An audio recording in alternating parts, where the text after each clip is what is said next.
Et la délibération numéro 4, donc la décision modificative du budget. Vu la loi numéro 94-504 du 22 juin 1994 portant dispositions budgétaires et comptables relatives aux collectivités territoriales. Vu l'article L1612-11 du Code général des collectivités territoriales permettant l'adoption de modifications au budget par l'organe délibérant, vu le budget primitif adopté par délibération du Conseil municipal en date du 6 avril 2018, considérant qu'il convient de prendre acte des décalages enregistrés par rapport aux prévisions budgétaires antérieures, dans le cadre d'une décision modificative, vu l'exposé du rapporteur, le Conseil municipal, après en avoir délibéré, approuve la décision modificative comme suit. Section de fonctionnement qui augmente de manière globale de 170 704,76. Vous avez le développé sur les différents chapitres. Section de fonctionnement recettes équilibrée également à 170 704,76. La section d'investissement en dépenses hors reste à réaliser à 1 057 500,52. Et la section d'investissement hors reste à réaliser également équivalent à 1 057 500,52.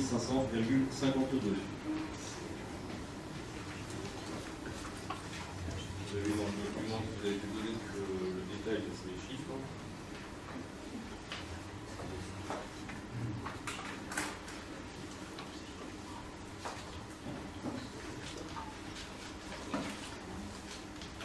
Des questions ?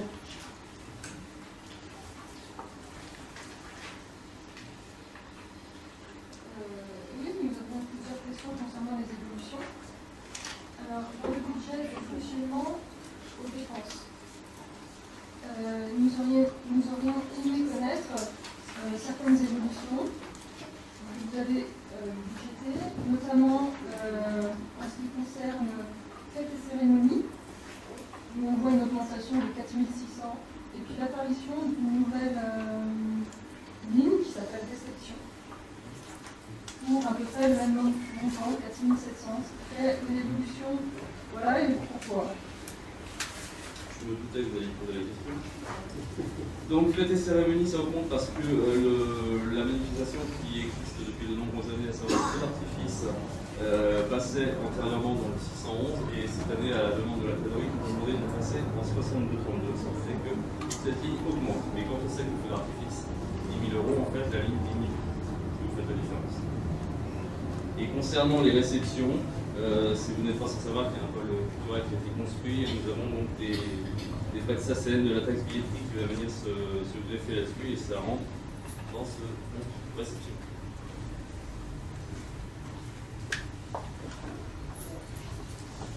D'autres questions ? J'aurais aimé connaître également pourquoi les frais d'honoraires de 700 000 €. Justement par rapport aux dépenses. D'honoraires. Sinon, on n'aurait pas mis dans un million d'honoraires. Vous avez budgété 30 000. Oui. Pourquoi vous ne les avez pas réalisés? Parce qu'il n'y aura pas 30 000 € de frais maintenant.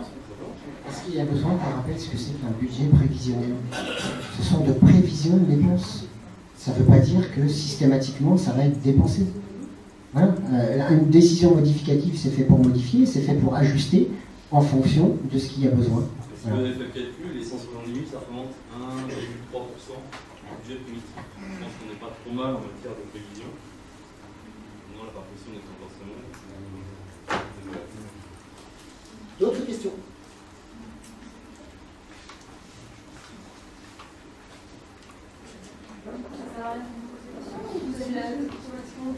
On a sans doute la réponse, oui, on a sans doute la réponse, c'est sûr.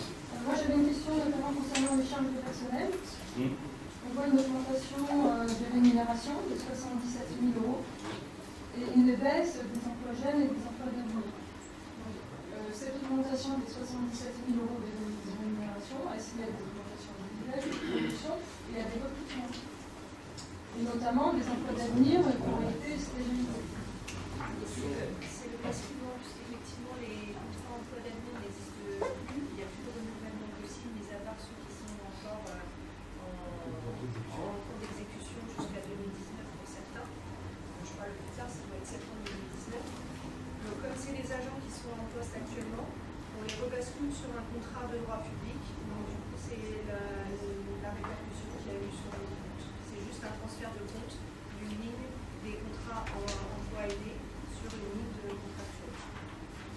voyez, globalement, ça va de 600 €.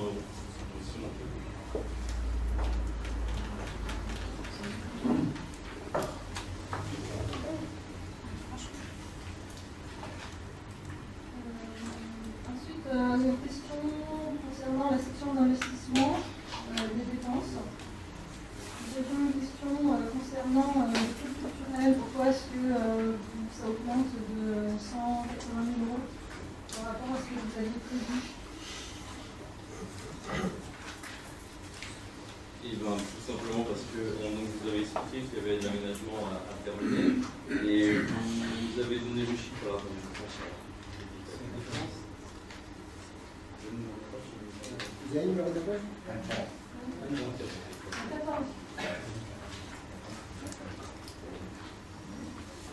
Oui, 177 000. Alors on est loin du million qu'on a pu entendre à droite à gauche, hein. C'est que 177 000. Mais c'était prévu, c'était ce qui était prévu par rapport aux dépenses d'aménagement. Et on a eu les devis, les lots qui ont été validés là dernièrement. Donc c'est pour ça que on a inscrit.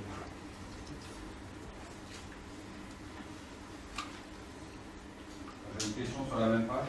Oui. Sur l'opération d'équipement numéro 20, ça correspond à la page 19. Après. On a un G132, immeuble de rapport. C'est le réméré. Comment? C'est le réméré. Et pourquoi ne pas l'avoir fait sur la ligne de crédit?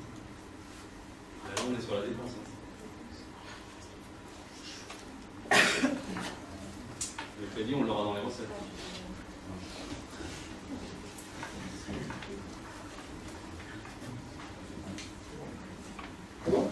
Moi j'avais quelques questions. Déjà, on vous a demandé des documents. On vous a demandé un contrat de prêt relatif à un nouvel emprunt de 435 000 €. Et on vous a demandé tout simplement un contrat. Il y a pas de contrat de prêt? Vous ne l'avez pas fourni. Il n'y a pas de contrat de prêt? Ce n'est pas un contrat avant de faire un prêt? Pardon? Vous m'avez demandé un contrat de prêt, il n'y a pas de contrat de prêt? Si. Ça s'appelle un contrat de prêt. Non, ça s'appelle un portage foncier, c'est pas un contrat de prêt. Ah, ça s'appelle un contrat, en tous les cas, un accord entre deux entités, ça s'appelle un contrat, monsieur le maire. Eh ben, écoutez, On peut jouer un l'avez demandé quand? Comment? Vous l'avez demandé quand? On vous l'a demandé dans les temps. On me l'a demandé il y a deux jours, donc vous l'aurez. Non, mais attendez, vous nous fournissez l'ordre du jour. Vous nous fournissez ça jeudi soir au dernier moment et vous voulez qu'on vous demande les documents en plus instantanément. Laissez-nous, on travaille justement, il nous faut un petit peu de temps pour le faire. Donc on vous a demandé ça, donc vous nous fournirez ce document? Bien sûr, monsieur. Quand? Vous l'aurez. Quand? Dans les délais. Sous un mois? Dans les délais impartis, je vous réponds. Les délais, c'est dans les délais combien? impartis par la loi. Renseignez-vous de savoir combien de temps. Vous avez demandé aussi pour l'étude de cette DM de nous fournir le contrat qui régit la ligne de trésorerie qui a été augmentée. On vous demandait notamment le taux du crédit, ça peut être dissipé.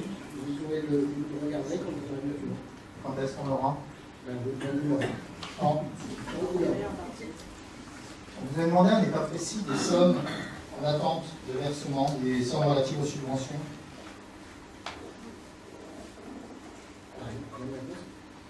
Quand?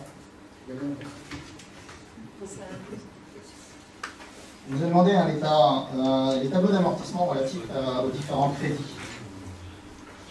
Je vais revenir sur votre question sur la ligne de trésorerie. On a demandé une autorisation d'élargir la ligne de trésorerie à 1 million. C'était une autorisation éventuelle d'ouvrir cette ligne de trésorerie. Aujourd'hui, on a une ligne de trésorerie qui est à 500 000 €. D'accord? Aujourd'hui, il y a 0 € de tiré sur cette ligne de trésorerie. Oui, non, on en est assez fiers de ça, oui. Je vous félicite. Je vous félicite. Et je vais vous dire la définition d'une ligne de trésorerie. Ça n'a rien à voir avec ma question en fait. Je ne vous demande pas l'encours de la ligne de trésorerie. Je vous demande des modalités. Vous pouvez être un peu. Ne coupez pas la parole. Je vais vous dire la définition de la ligne de trésorerie. Une ligne de trésorerie, c'est une facilité de caisse ouverte pour un an par une banque sur laquelle un droit de tirage permanent est défini dans les termes d'un contrat passé entre la banque et son client. Vous êtes d'accord avec moi? Elle a pour objectif de couvrir des besoins ponctuels ou saisonniers résultant des éventuels décalages entre les sorties et les entrées de fonds d'un client, comme par exemple des subventions attendues qui ne sont parfois versées aux collectivités que 2 ans après leur sollicitation, en attendant, il faut bien payer les entreprises et fournisseurs. Il me semble que c'est les arguments qu'on a donnés la dernière fois. La ligne de trésorerie ne relève pas du régime juridique et comptable des emprunts, si bien que les lignes ne pèsent pas sur l'endettement de la ligne, puisqu'à part les intérêts, elles sont remboursées au fur et à mesure sur des durées. Les mouvements de la ligne sont enregistrés exclusivement dans le compte de gestion du comptable public, à la trésorerie, pas chez nous. L'imputation des frais financiers et de commission se fait par contre dans le budget de la commune, c'est ce qu'on vous a dit. Il doit figurer au budget, puis au compte administratif de la collectivité, c'est aussi ce qu'on vous a dit. Ils figurent au titre des charges financières au compte 661 charges d'intérêt et font l'objet d'un mandat. L'expérience montre que grâce aux intérêts plus faibles que celui des emprunts courants, ceci pèse peu sur le compte du résultat. C'est magnifique. C'est une définition. Vous me permettez la prochaine fois, au prochain conseil, moi je vous ramènerai un petit texte aussi où clairement est dit une ligne de trésorerie, c'est un crédit. De toute façon, c'est bien de l'argent qu'on emprunte et qu'on va devoir rembourser. Avec un intérêt. Dans les comptes de la collectivité. De combien est l'intérêt? On l'a dit l'autre jour, mais on l'a répété. Non, parce que vous m'avez dit 0,6, mais sur quel? 0,6, c'est un taux annuel. Non. C'est un taux annuel. Vous êtes sûr que c'est un taux annuel? Bien sûr. D'accord. Donc c'est bien ça, il nous faudrait le contrat. Vous voyez, il nous faudrait le contrat pour être sûr que ça soit ça, que ce ne soit pas un taux trimestriel de 0,6. Vous le traitez de maintenant. Bien, vous remercierez M. Séquin. Il a dit les épargnes, c'est ça, hein? Apparemment, il doit être bien con. C'est appréciable de sa part. Alors Séquin, c'est pas son nom. Hein. Oui, enfin, j'ai plus le nom, mais j'ai l'impression que c'est lui qui dirige notre choix politique. Bien, si vous continuez, je vais vous dire, si vous continuez les questions, non, là c'était réaliser le document que vous avez demandé et que vous nous avez déjà donné. Voilà, je passe au vote. Très bien. Donc maintenant, on voit une réduction de 63 840 € sur la ligne 6042. Est-ce que vous pourriez nous dire ce qui occasionne cette forte réduction, s'il vous plaît? Alors, c'est ce qu'on ne fera pas. Si vous avez bien fait attention à ce qu'a dit M. le maire tout à l'heure par rapport au PADD et par rapport à la baisse de fréquentation des écoles, sur le compte 6042 figure essentiellement le fournisseur API pour la cantine. Donc il y a moins d'enfants à l'école, il y a moins de repas sur l'école, donc ça diminue cette ligne-là. Et vous verrez, je vais anticiper votre question, vous verrez que les recettes liées à la cantine diminuent aussi. Voilà. Une augmentation de 17 133 € sur la ligne 63 512 qui correspond à la taxe foncière. Elle est liée au pôle culturel ou pas? Non, elle est liée au pôle médical, mais on est avec des échanges de courrier avec les services de l'État. Il y a un dog, il nous rembourse. Là en double? Enfin, elle est même pas en double, elle est en x10. Donc 17 000, c'est la version divisée par 10 ou c'est la version c'est la qui nous version demande actuellement? C'est la version qui nous demande aujourd'hui, on doit payer ça et après ils vont. Apparemment, si j'ai bien compris, mais comme vous le savez, je comprends mal les choses, apparemment, on a passé des titres annulés sur les impayés, c'est ça? C'est quoi? Quelle ligne?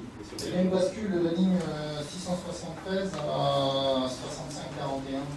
Bah ça, c'est tout ce qu'il y a à Anvers, mais ça on l'explique également au budget primitif, c'est des Ah oui, mais là, on voit qu'il y a des modifications qui concernent. On vous a dit qu'on allait le faire en DM, et voilà, et vous avez la dépense, vous avez la dépense et vous avez la recette, ça s'équilibre, plus 280, moins 280.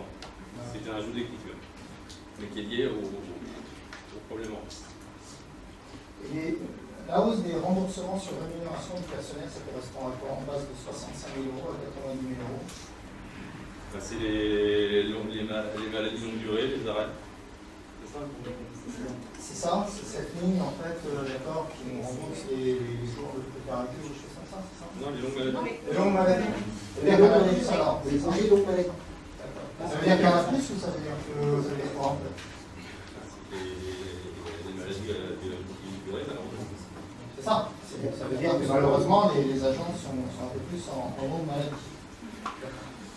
On constate aussi sur la ligne 60. On peut compléter la réponse qui s'explique par le vieillissement de la population des hommes, en particulier. Il n'y a pas que ça, mais c'est un des phénomènes. On constate aussi sur la ligne 74-78, alors elle s'appelle autre organisme, je ne sais pas ce que c'est. C'est la carte. Dans les recettes, c'est la carte. On constate une base de. Alors, c'est la tête en question, on constate une baisse de 25 000 € par rapport au prévisionnel. Qu'est-ce qui peut justifier une telle baisse en fait? Ben, justement, par rapport au dernier chiffre qu'on a eu par rapport à 2017, il faut savoir qu'on n'y a plus les dates. Et les mercredis qui étaient comptés dedans ne le sont plus. C'est simplement dû à ça. C'est simplement que ça, et puis c'est un nombre d'heures qui est déclaré à 50 centimes par. Enfin, c'est pris en charge par la CAF à hauteur de 50 centimes. D'accord. Sur la ligne qui correspond. C'est par mesure de prudence, hein. On sera peut-être au-dessus de ça. Et voilà, on a préféré diminuer 5 000 euros. Donc les 160 000 qui sont réalisés en 2017. Oui. Et du coup, vous le baissez. À 135 Et 000. c'est 100% de la baisse estimée, Oui. que ce soit clair, est lié au fait qu'on soit passé aux 4 jours et qu'on a pu les mercredis subventionnés. Non. Je lui dis, c'est une des raisons de la baisse. Et c'est quoi l'autre raison là? L'autre, c'est les ajustements par rapport au nombre d'heures effectivement effectuées en 2017. Donc, les versements de la CAF, ça se passe comme ça. Vous touchez les acomptes et après vous avez un ajustement par rapport au résultat qui est envoyé par la commune de Saint-Patrick à la CAF. Et par rapport à ça, ils ajustent. Et là, on a des chiffres qui nous permettent de dire qu'on sera un petit peu en baisse. D'accord. Mais c'est pas une baisse, je vois bien votre question, c'est pas une baisse de fréquentation, c'est une baisse peut-être dans la durée. C'est pas ma question. Ma question, Non, je vous la donne. non, mais j'avertis les choses parce qu'on était pas venus. Et c'est pas vrai. Non, du tout. Le si. Non, ça n'a rien à voir. Mais si, Si on peut vous mettre les questions et les réponses, ça va être long. Ça n'a rien à voir Les avec. services me rappellent également, il y avait une erreur sur une déclaration de l'année précédente, et là il y a un rattrapage qui est fait. D'accord, ça concerne en tout cas le périscolaire. C'est ça. la carte Non, c'est pas que le périscolaire. Non, mais sur cette ligne-là, c'est que les C'est les remboursements. accueils de la Chaux-de-Saint. Et sur la ligne, alors je suis désolé, mais je suis sûr que vous m'aiderez, sur la ligne qui correspond aux subventions qu'on donne aux associations. Oui. Alors je ne sais pas si vous avez la gentillesse de me la. 65-74.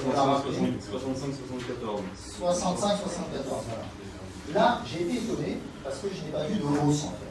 Parce que c'est calculé en début d'année par rapport aux déclarations que nous faisons dans chaque association. Et c'est un calcul, non pas à la tête du client, mais qui est fait par rapport à des paramètres. En fait, c'est fait par rapport au nombre d'adhérents, d'accord, des associations publiques. Donc, c'est pas nous qui déterminons, c'est les associations qui nous donnent et un socle. Ça avait été clairement expliqué quand on avait voté les associations. La seule chose qui m'a surpris, je suis sûr que je ne suis pas le seul à l'avoir remarqué, c'est qu'on n'a pas voté d'association pour le COS. Étrangement, cette ligne a disparu de la liste des associations. Je maintiens qu'on ne l'a pas votée. On n'a voté aucune subvention pour le COS, zéro.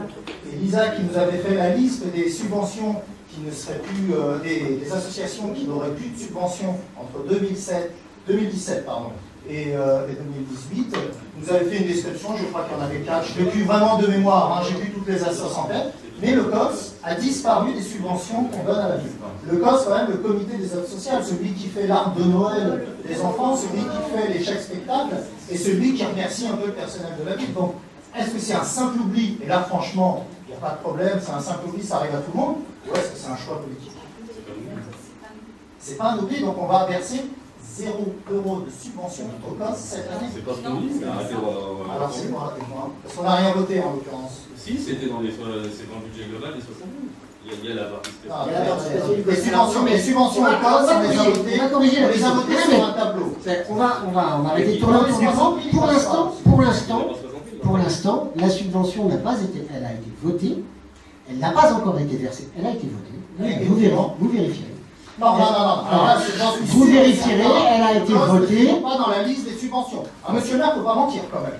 Moi, je veux bien admettre. Si je ne peux pas répondre à la question, on arrête et on passe au vote. C'est clair? Donc la subvention a été votée. Oui. Elle n'a pas encore été versée.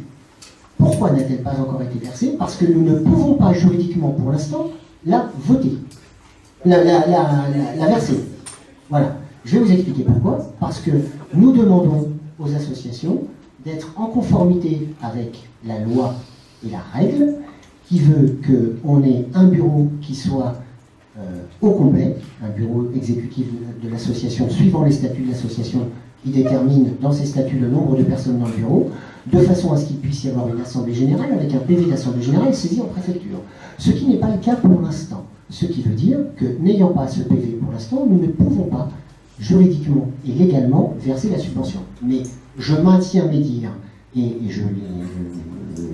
on est en capacité de les prouver, la subvention a été votée, oui, effectivement, elle n'est pas encore versée. Alors, la question c'est, quand est-ce qu'on a voté ça? Si vous perdez la mémoire, j'y peux rien. Non, je ne perds pas la mémoire. Quand est-ce qu'on a voté ça? Dites-moi simplement quand est-ce qu'on a voté la subvention pour le COS. Et là, vous êtes donc en train de nous dire qu'on bloque le comité d'offres sociales de la ville, qu'on bloque l'arbre de Noël, qu'on bloque tout ça. On bloque rien du tout parce qu'on a pas. Alors, vous allez arrêter votre démagogie, on ne bloque rien du tout parce que nous avons. Non, je ne vous laisse pas dire non. Non, je ne vous laisserai pas dire de bêtises qui sont aussi grosses que vous. Je ne vous laisserai pas dire de bêtises qui sont aussi grosses que vous. Nous avons reçu nos COS et nous leur avons dit que si la situation n'était pas réglée, ou on va les recevoir dans les jours à venir, si la situation. C'est reçu déjà? Bon, donc voilà, même ça a déjà été fait, que si la situation était régularisée avant, on la verserait, et que si nous n'étions pas en capacité de la verser, c'est évidemment la commune qui prendrait en charge l'arbre de Noël de façon à ce que cet arbre de Noël ait lieu. Donc, fin de la polémique, fin de la discussion, vous avez eu votre réponse, et nous passons à la question suivante où je passe au vote. Non, je vous dis déjà qu'on n'a pas voté de subvention pour le COS. Bien, donc y a-t-il d'autres questions chez d'autres ou sinon, je vais passer au vote. Non, mais moi j'ai voté le budget. On a voté à peu près 54 000 € dédiés aux subventions. Dans le budget actuellement, 54 000 et quelques. D'accord, 54 000 et des centimes. Dans le présent budget, on va voter des subventions exceptionnelles. On est bien d'accord.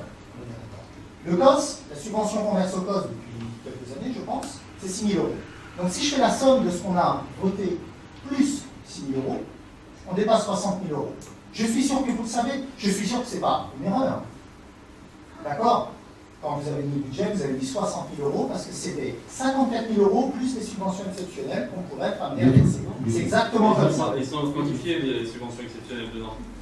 Elles sont quantifiées à côté. Monsieur le maire, alors vous vous Voilà engagez notre réponse. demain. Voilà notre. Mais on s'engage à rien du tout. Vous prenez votre budget, vous allez travailler un petit peu dessus et vous retrouvez les réponses à vos questions qui sont de la pure démagogie. Donc maintenant, on passe à une autre question. Si vous n'en avez pas d'autres, je passe au vote. Très bien. Bon, si je trouve la liste des associations. Alors, nous allons donc passer au vote. Y a-t-il donc sur cette modification, décision modificative, y a-t-il des votes contre? Y a-t-il des... Non, mais on va pas répondre. Donc là, vous annoncez des choses qui ne sont pas réelles, et je ne vois pas. Comment ça, j'annonce des choses pas réelles? Oui, Qu'est-ce qui est pas réel? Comme tout ce que vous avez dit depuis tout à l'heure. C'est pas gênant. Qu'est-ce qui est pas On a réel? l'habitude. Ah bon? Alors, Et combien même on aurait besoin d'une somme supplémentaire, on n'est pas sans savoir qu'il peut y avoir une idée, par exemple. Mais c'est... donc, nous passons au vote. Y a-t-il des votes contre? Non, Vous avez non, juste c'est passé terminé. de côté. On passe au vote. Y a-t-il des votes contre? Une subvention. Y a-t-il aujourd'hui l'ADEME? C'est aujourd'hui l'ADEME. Et partout, c'est Alors, la même. si vous aviez écouté également lors du précédent conseil, on a fait des virements de crédit, et c'est moi-même qui vous l'ai dit, on vous a dit que Berger-Legros considère la virement de crédit comme une DM1. Donc la DM1 que nous ferons, ça sera la DM2. Ça, on vous l'a dit. Vous n'étiez peut-être pas là, mais vous étiez peut-être en train de... Comme d'habitude, on n'a pas dit la vérité. Eh ben oui, bah comme ça. Bah, oui. Alors, on passe au vote. Y a-t-il des votes contre? Non, stop. Y a-t-il des votes contre? Y a-t-il des abstentions? Voilà, donc adopté. Très bien, ben là, moi j'ai la liste de ce qu'on a voté. À qui je la donne, juste pour voir s'il a marqué. Non, mais c'est... Non, mais je l'ai là. C'est très bien, mais c'est très bien, c'est très bien. Et moi, je vous ai dit qu'on a voté 60 000 au budget. Non, mais ça, c'est ce qu'on a voté. Nous, ça, C'est c'est ce bon. qu'on est en droit de donner aux associations. Délibération suivante. Elle est là, Délibération la numéro liste. 5. Vous n'avez pas leur papier à jour. Est-ce que quelqu'un veut C'est la- saisir? C'est le papier officiel qui nous a été transmis. C'est dans les DU, c'est dans le... C'est ce qui nous a été. C'est dans le PV du budget principal, c'est dans le PV, donc c'est pas un scoop que Il n'y a de... pas ça, c'est ce qu'on a voté. Alors. D'accord. 54 000. 54 000, ligne cause, elle est inexistante. C'est la première annexion. On continue.